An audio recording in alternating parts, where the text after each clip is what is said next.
Bigfoot Crossroads. I'm your host, Matt Knapp, joined with our other host, Jonathan Brown. Jonathan, how are you doing? I'm doing fantastic. How are you? I'm doing okay. Doing all right.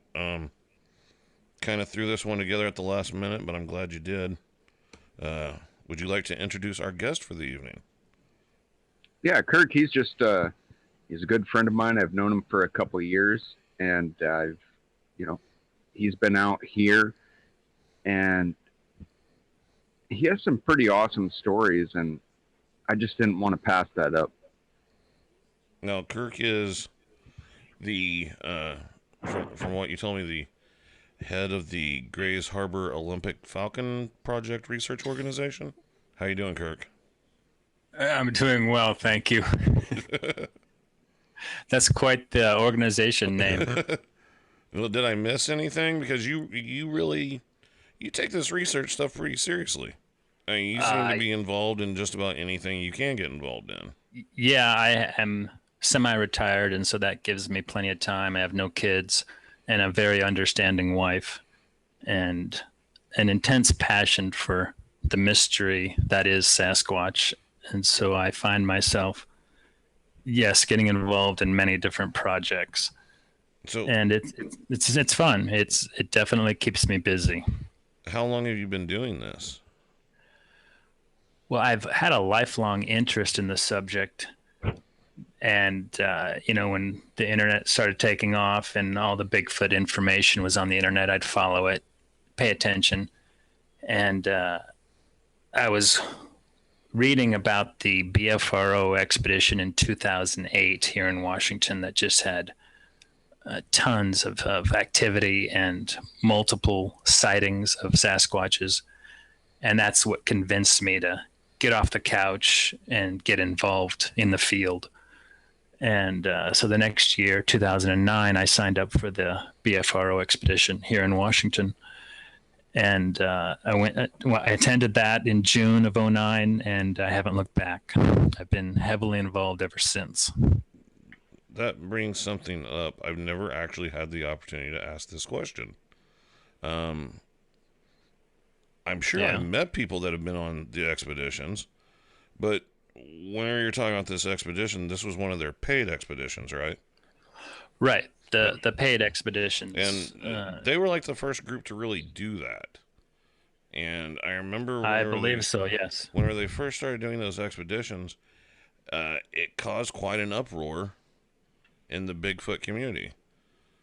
So I'm not going to go into details or your personal business or anything, but I would like to ask you, since you actually went on one and apparently, it led to you becoming a researcher, was it really worth the money and everything?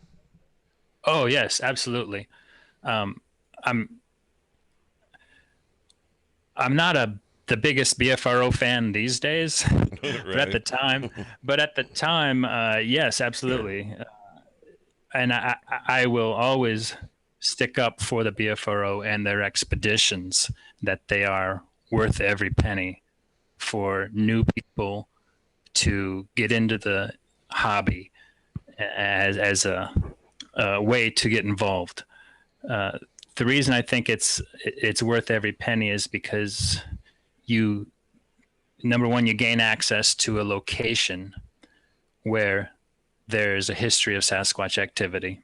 You gain access to local Bigfoot researchers who have their own experiences and their own knowledge about the area that they can share with you. And then after the expedition, well, of course, you get the expedition itself, which is, I've been on several of them, and every one of them was a great experience. And so you get those three items, but then after the expedition, you're now a part of and connected to a network of Bigfoot researchers, and you can go out start attending private expeditions, private outings, and so it opens that door for you. And so all those benefits come along with it. And it also, many of the expeditions, the BFRO has access to high-end technology, thermal imaging cameras, things like that people don't have access to usually. or at least they definitely never used to. It's getting to be more common today. And so that's part of what you gain also when you attend. You get exposure and familiarity and get to use this technology. So yes, So, I think it's worth it. so Kirk, after attending your first paid expedition, tell us what your thoughts were and what happened after that. Okay, the 2008 BFRO expedition here in Washington had tons of activities, so it convinced me to go to the 2009 expedition, and it was at the same location. And I attended with my nephew; he went with me, and neither one of us ourselves had any activity. We had no encounters or didn't hear anything, but other people that I got to know and trust did have some activity and saw some interesting things. And so that helped me believe, or helped convince me, that it was legitimate, that it wasn't all just made up the previous year. But also it was nice to be able to meet the people, like I said, and I got to meet other researchers who went on to become really good friends of mine, and I was able to learn a lot from them and become part of a network of researchers in a group, which led to, like I said before, many private outings and longtime friendships. And I learned so much from a lot of those Do you people. remember some of the researchers that were out on that BFRO expedition as guides at the time? Like, who was involved in that with you guys out in the field?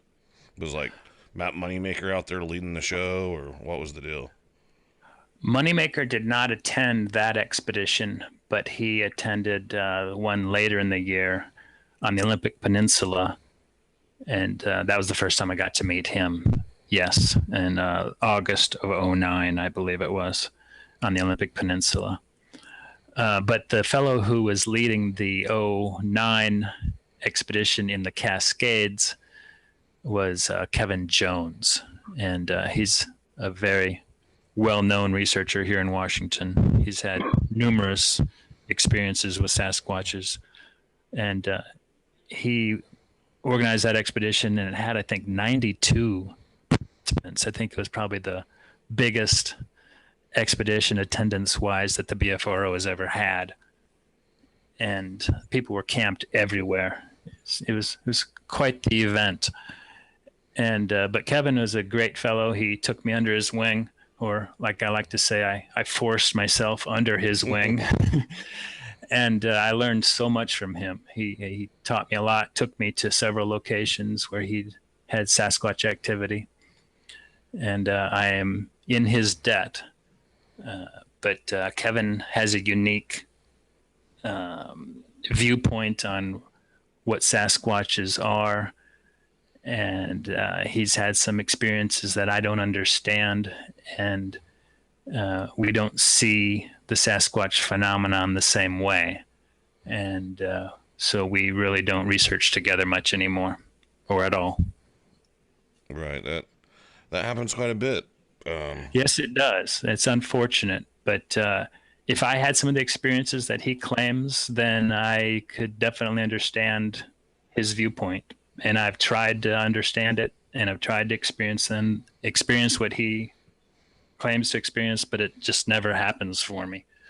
And that is the cause of a giant rift within the Bigfoot community. People who have unique experiences with Sasquatch, whether it be mind speak or, mind speak, being zapped, things like that. And I've never experienced anything like that.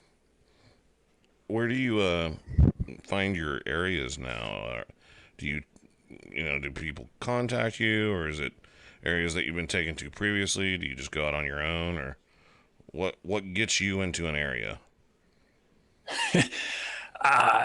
Well, from being involved with the BFRO for many years, I got to know so many hotspots here in Washington. And then that eventually led to an understanding that if you have water, trees, and deer, you'll have Sasquatch.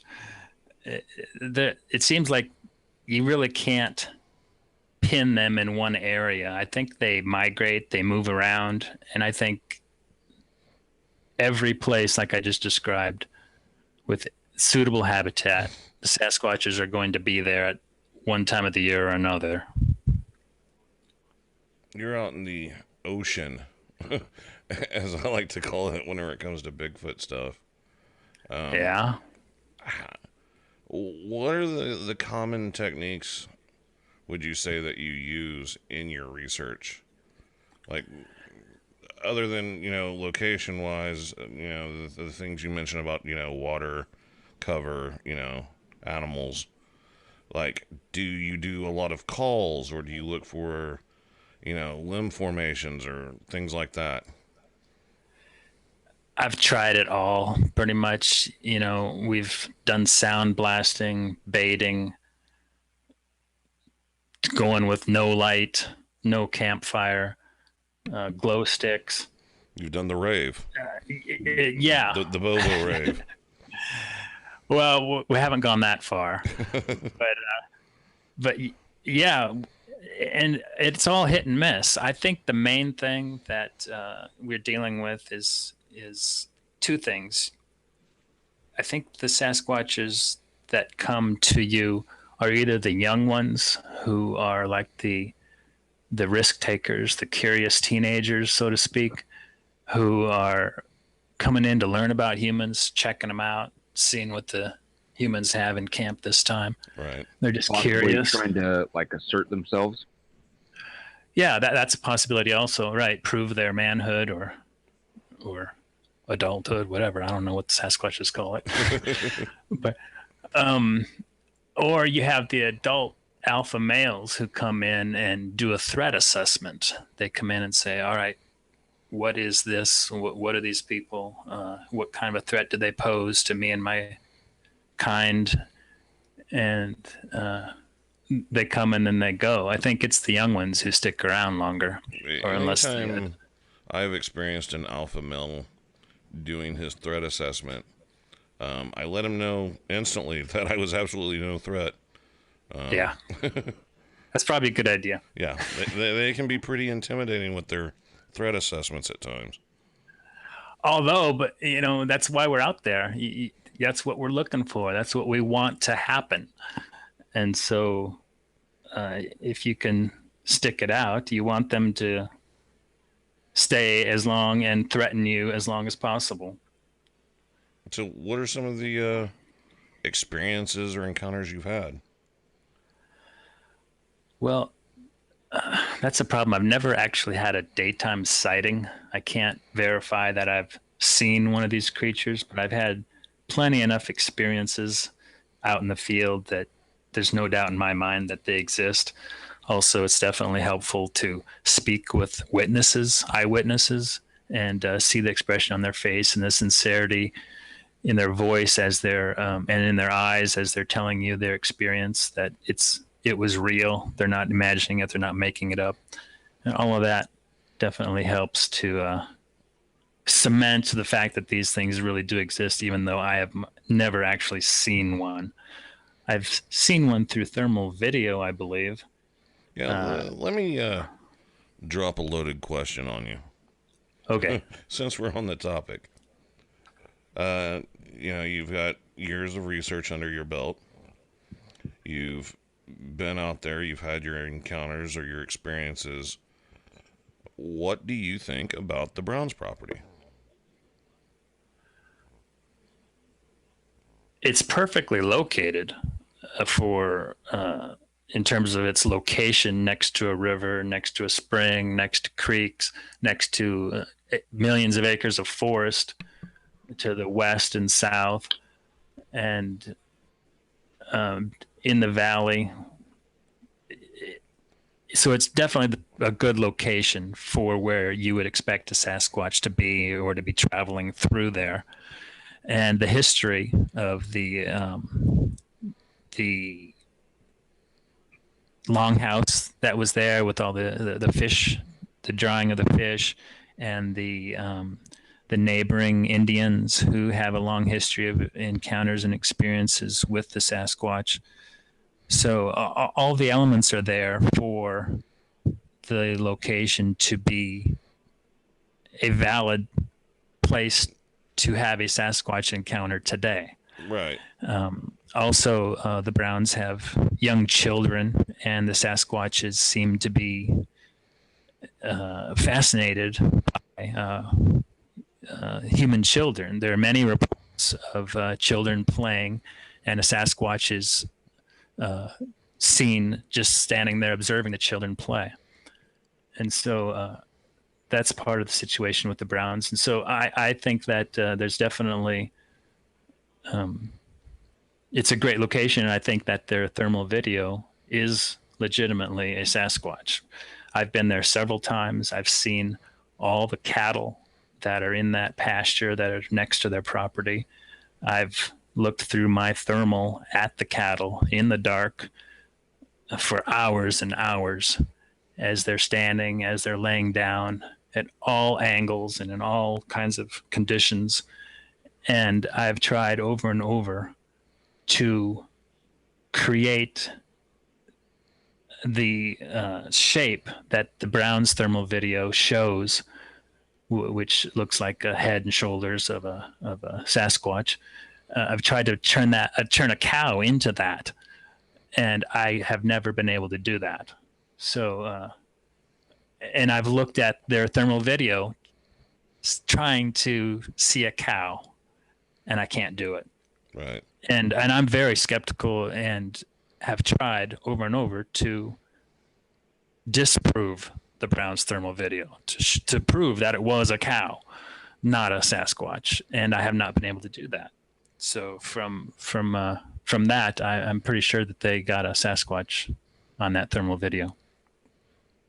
Basically, from the time that you started, going on the expeditions and, getting gung-ho into the whole ordeal, let's fast forward a couple years and you're in New Mexico.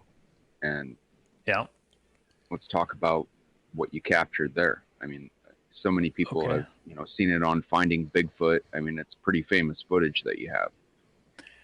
Yeah, what happened there is a fellow named Boyd Omer is from New Mexico, and he would fly up here to Washington to attend the Washington BFRO expeditions. And so he and I got to know each other really well and became good friends. And he was always inviting me down to New Mexico. And then the Kevin Jones, my friend who I told you about before, he had gone to New Mexico and had a really unique encounter with a Sasquatch where he chased it up a hill. And so based on all those, from Kevin's stories and Boyd's invitation, I decided I needed to go to New Mexico to an expedition. So I went to the May 2011 BFRO expedition in New Mexico, or maybe it was April. Can't remember exactly the dates. But it was early. But you think, well, April or May in New Mexico, that's going to be nice and warm, right? I mean, it's New Mexico. It's way down there in the desert, practically. Yeah, absolutely. Yeah, but not when you're up at 8,500 feet in elevation. That's snow skiing weather. Yeah, exactly. So we were up in the Jemez Mountains north of Albuquerque, and it was cold that whole expedition. And the last day, Sunday morning, everybody had to get out of there as fast as we could because it was snowing on us. But anyway, so I went down there for that expedition, and one night the organizers, Sandra McLemore and Tim Zeminski, they decided what the evening activities would be and who would go where, and a road walk was decided on, and there were two ladies in camp, and we decided none of the guys would talk, only the ladies would talk. They would laugh and sing, and they led the road walk to the south of our camp, and they hooted and hollered and sang and laughed and made as much noise with their feminine voice, thinking nothing had happened because it was super cold. Everybody rushed to the campfire, and we had a giant campfire, and everybody was cold and tired. It was the first night of the expedition, Thursday night, and so everybody had traveled that day and they were tired, and so everybody kind of turned in early. I had set up my thermal camera to record on a hillside up above camp to the west, and so while everybody was going to their tents to turn in for the night, I went up to my thermal camera, which is about 50 yards west of camp on this hillside. And I was going to set up my thermal to record overnight, but I decided to scan the area, to scan the perimeter of the camp before I set it up to record overnight. And as I was scanning to the south, where we had just come back from the road walk about 20 minutes earlier, I saw this heat signature standing between these trees. And if you've ever looked through a thermal imager, you know that tree trunks oftentimes will glow white.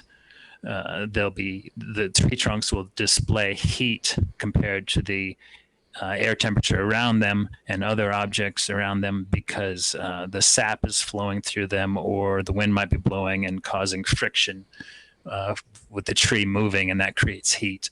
And so oftentimes tree trunks will glow, or if it's a stump, it has decay activity, and that creates heat, and they'll glow white. So I saw this vertical heat signature down to the south, and I was trying to figure out, is that a stump? Is that a tree trunk?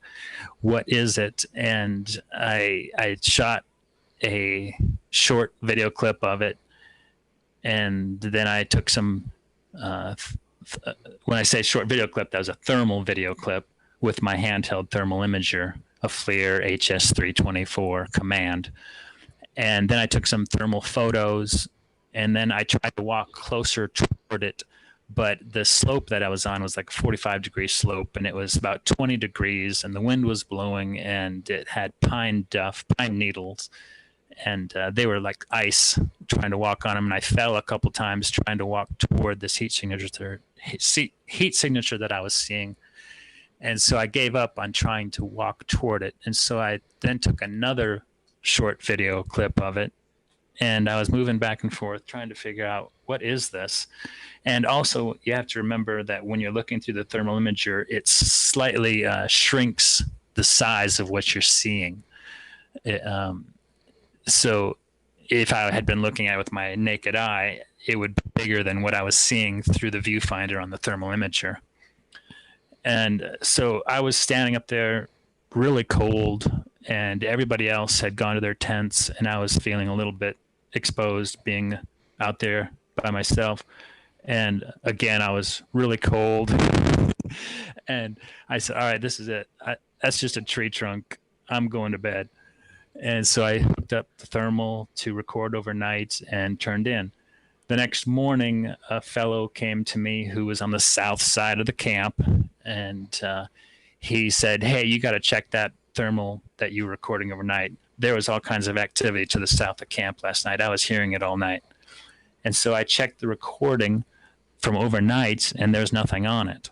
And he was really disappointed. I was disappointed. But then I remembered, hey, before I set it up to record for overnight, I had recorded some short video clips of a heat signature that I couldn't figure out what it was. Let's look at that blown up on the computer. So we put that on the laptop computer and pulled it up, and boom, then that's when the first time you could really see the shape, the head and the shoulders and the arm and the legs of what. Not to cut you off, but when you're looking at it on a computer, that makes all the difference. I mean, the viewfinder, I can verify that it's not the same. Yeah. Okay. Yeah, you had the experience when you shot your thermal video. So it's just so much more detailed on the computer.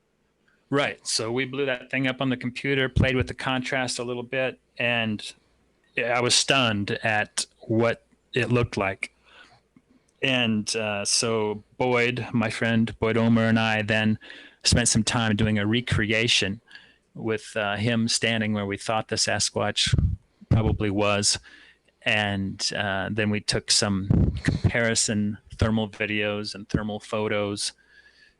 And the calculations based on Boyd's height and how much taller the Sasquatch or the whatever it was heat signature was of Boyd put the probable Sasquatch heat signature at about 7 feet 3 inches tall.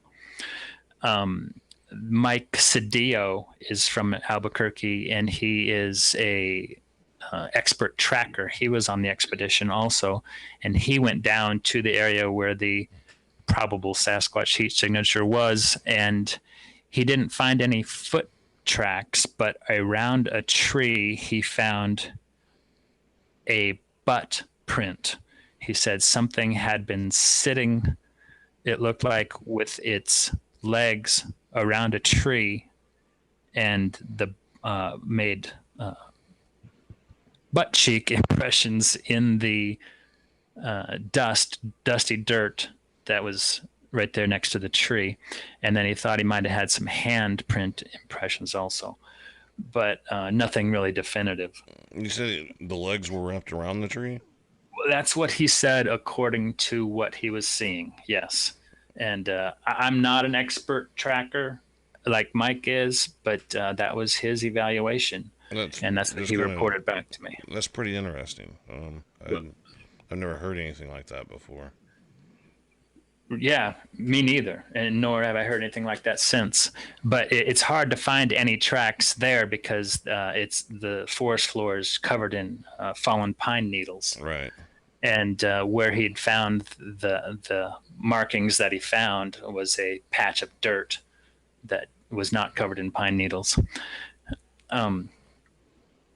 A lot of people really need to check out your YouTube page, and it's youtube.com/study Sasquatch, and your thermal videos are on there. However, yes. You and I were friends for over a year, and I was like browsing through your channel. I was like, Kirk, why didn't you ever tell me about this one? But there's the footage from the Blue Mountains, and to me, it looks like a Bigfoot peeking over a tree. I think I sent you that link, Matt. Yeah, I've looked at it. It doesn't show a lot, but I can't. It's one of those things. Whenever you're looking at it, like you said, it looks like a head peeking over like a log, and I can't think of what else it could be. I try to think of like different animals and their behavior and everything. I have no idea what else it could be. What's the story behind that thermal? Okay, yeah. Kevin Jones, the fellow I was talking about earlier, he decided that he wanted to go spend some time in the Blue Mountains. And he had a unique experience when he was in high school and he was hunting in the Blue Mountains, and he saw a Sasquatch, watched it through his rifle scope for about half an hour. Maybe it was 20 minutes. Anyway, it was a long time. And he wanted to go back into that area and spend about 4 weeks by himself. And so he needed somebody to help him haul a bunch of gear in with him so that he wouldn't have to haul it all by himself. So I drove over there to the Blues from the Seattle area to help him. And we were camped, and just because it'd become my routine, I set up my thermal to record overnight, and then when I get home, I review them on the computer. And from our campsite, there was a scree field or a talus slope. It's a rock slope where nothing really grows. And we were up above on a slope, and then the rock field was a down slope, which then hit a tree line of thicker forest, and there was a game trail that was pretty obvious that you could see entering into the tree line going into the thicker woods. And so that's where I aimed my thermal, and it drops off really rapidly right at the tree line. The terrain does, and right at the tree line there was a fallen log over the trail. And so this thermal video that you guys are talking about is of a heat signature that looks like a round basketball that comes up over that fallen log and about 6 times, and it comes up slowly and then it goes down quickly, kind of what you would imagine if you were spying on a camp and trying to conceal yourself. You would it's raise a peaking movement. Yeah, exactly. And some people who have looked at that video, they say, well, there's not enough space behind that fallen log for a Sasquatch to hide its entire body, and so you just see its head. But like I said, the slope of the ground drops off quickly, kind of like the situation in your video, Jonathan. Yeah. Where much of the body can be concealed because the slope drops off. And so I didn't even realize I had recorded it until 2 days or 3 days later when I got home and was reviewing the thermal video. And then I asked a friend who lives in the area to go down and take a photograph of from the exact spot where I had my thermal. And so in that video, there's a photograph, a daytime photo that shows the scene in the daylight, and then the thermal video starts to display, and I show a deer, and so you can see what a deer in the thermal video looks like for size reference. And you can also see the deer's ears. Yeah, right. You can see the deer's ears clearly and prominently. So if it had been a deer sticking its head up behind that fallen log, you would be able to see the ears, but there are no ears on that heat signature. And it doesn't, like Matt said earlier, I've done the same thing. I've tried to think, well, was it a raccoon, a possum, a coyote, whatever? I could be doing that, and it just doesn't seem like it. It sounds like an awesome place to go back to. Yeah, I'm because it's 5 hours away, and I don't get to the Blues hardly ever. In fact, that was the one and only time I've ever been there. I haven't been able to do a recreation video, but this summer, I'm definitely going to the Blues, and I will do a recreation video with a human in that spot for a comparison. And then it'll give us a better idea, a better understanding of what that might be. It's one of the cooler videos that I've seen. Thanks. Yeah, definitely. Right now, why don't you talk a little bit about what's on your plate for the immediate future, or at least as much as you can? Sure. As you were alluding to the long group name or whatever at the start of this interview, part of that was the Falcon Project. Yes, I am involved with the Falcon Project, which is William Barnes's creation, his project that he started and has been working on for many years. And I've always just watched it with interest as he would talk about the airship that he was hoping to deploy under the name of the Falcon Project and what its capabilities would be and everything. And he would always talk about a ground team that would work with the airship. And I always envisioned the ground team as a bunch of guys sitting around a campfire, eating hot dogs and s'mores until the call came in from the airship operator, hey, we see something, go run over there. And then everybody would snap into action. But that's not what it is, and then somehow I stumbled upon information about what the ground team was going to be doing, and I said, hey, I got to be a part of that. And so I offered my services to be part of the ground team, and William accepted, and we're set to head out next week at the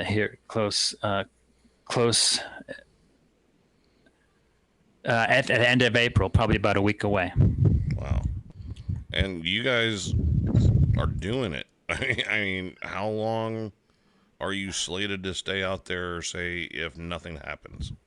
Well, that's what attracted me to the project, is that it's a long-term commitment, hoping for at least 5 months of being out in the woods continually.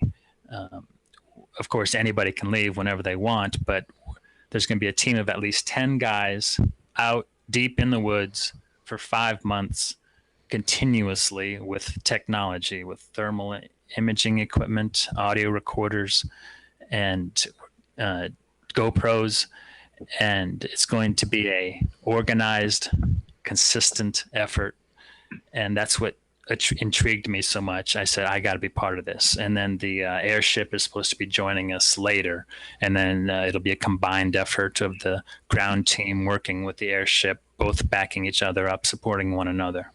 I mean, even if you take, the airship, which is the foundation of the project, but if you remove that from the equation, I don't recall any research effort of this magnitude ever taking place. Exactly. Yep. And that's another reason I said I got to be part of that. A lot of people will go out there by themselves for a few months, or small groups for a couple weeks. But yeah, you're right. Nothing with this many people, with this much technology, for this long of a duration. So I'm very optimistic about our odds of our chances to get some solid evidence. Have you done anything to prepare for this? I lost about 20 pounds. That's a good start. Yeah. And I needed the motivation. I've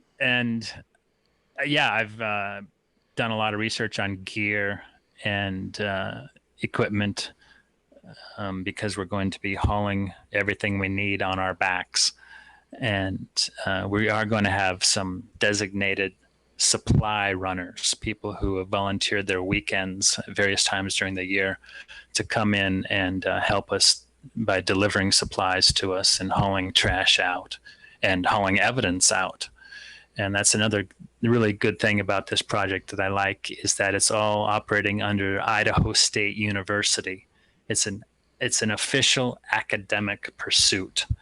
And any and all evidence that the team collects will be properly retrieved, gathered, bagged, or packaged, and then delivered to a scientific or a panel of scientists based through Idaho State University, including Dr. Meldrum, Dr. Bindernagel, Dr. Mainzinski, and